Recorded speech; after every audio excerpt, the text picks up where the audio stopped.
ke sini pagi ini? Kenapa? Karena datang terlambat. Sekarang kamu tahu nggak datang terlambat itu perbuatan yang boleh dilakukan atau yang tidak boleh dilakukan? Tidak boleh dilakukan. Arisa, sebenarnya datang terlambat ke sekolah itu tidak apa-apa kalau alasannya jelas. Alasan kamu kenapa datang terlambat itu jelas, itu bisa dimaklumi. Tapi ibu juga dulu pernah kok datang terlambat ke sekolah ini. Tapi kalau keseringan itu tidak baik ya. Tadi kan kamu tahu bahwa datang terlambat ke sekolah itu kan tidak baik, ya kan? Datang terlambat ke sekolah itu tidak baik dilakukan. Sekarang ibu mau tahu nih alasannya. Kamu datang terlambat itu kenapa?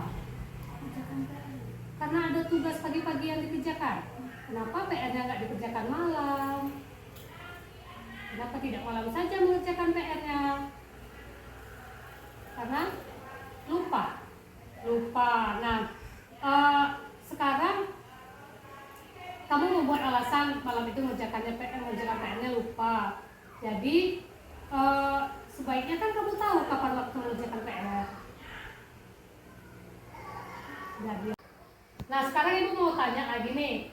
Menurut kamu, kalau kita datang terlambat ke sekolah itu sesuai tidak dengan keyakinan kelas kita? Tidak sesuai ya kan? Di sini ibu tidak menyalahkan kamu.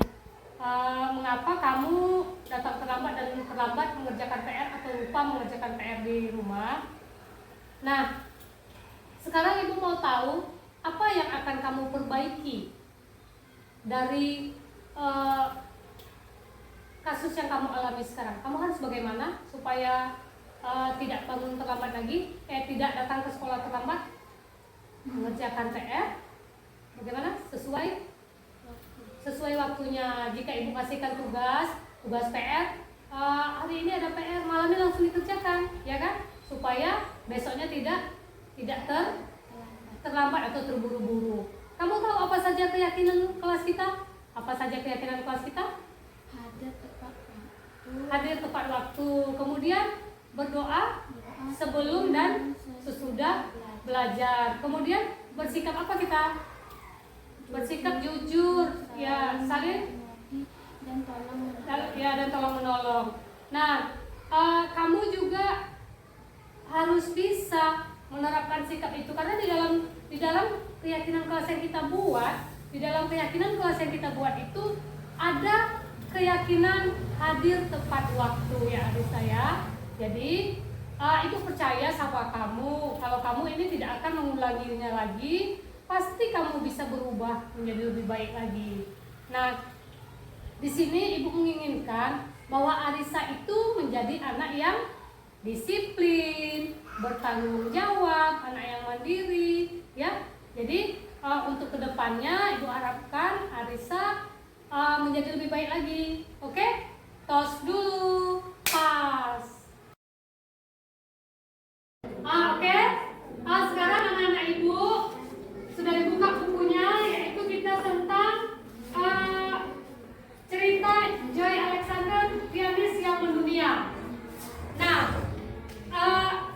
pada saat kamu membaca,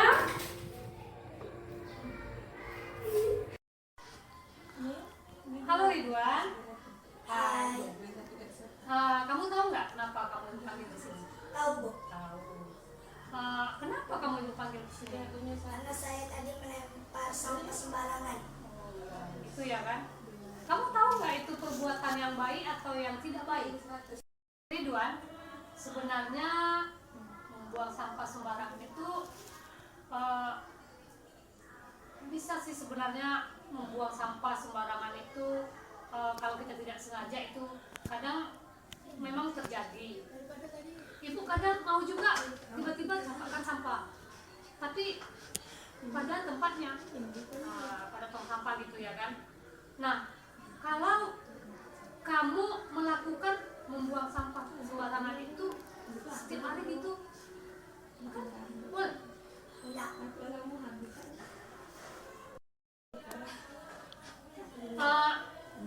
Menurut kamu membuang sampah baik atau Salah. Salah. Salah ya. Kan membuang sampah sembarangan itu kan perbuatan yang salah. Sekarang ibu mau tanya dulu lah, kenapa kamu tadi melempar sampah tuh di depan kelas? Karena saya tadi nak lempar nopan. Melempar nampan? Karena saya mau melempar nopan. Oh iya, karena kamu melempar nampan. Itu bisa dilakukan? Tidak. Tidak. Rizky, kalau kamu melakukan hal yang seperti tadi membuang sampah sembarangan itu, sebenarnya ibu tidak terlalu menyalahkan kamu, ya.